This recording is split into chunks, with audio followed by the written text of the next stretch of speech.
Pen અને paper mode પર offline જ લેવાશે નીટ અને યુજી 2025ની પરીક્ષા. નેશનલ ટેસ્ટિંગ એજન્સીએ કરી સત્તાવાર જાહેરાત.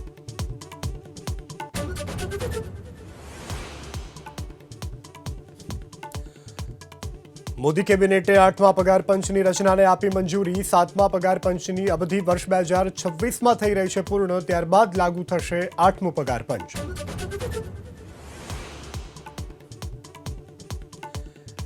ગંગામાં ડૂબકી લગાવી અને પ્રશાંત કિશોરે તોડ્યા ઉપવાસ. બીપીએસસીના વિદ્યાર્થીઓના સમર્થનમાં 14 દિવસથી અમરણાંત ઉપવાસ પર હતા પ્રશાંત કિશોર.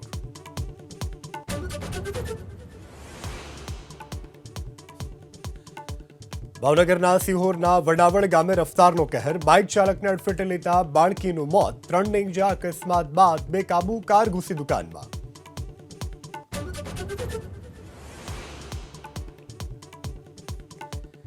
રાજકોટમાં સ્ટન્ટ અને રેસિંગ કરનારા 24 વ્યક્તિ વિરુદ્ધ કાર્યવાહી. રાજકોટથી જામનગર સુધી યોજી રેસનું આયોજન કરતા પોલીસે અલગ અલગ સ્થળે કરી ધરપકડ.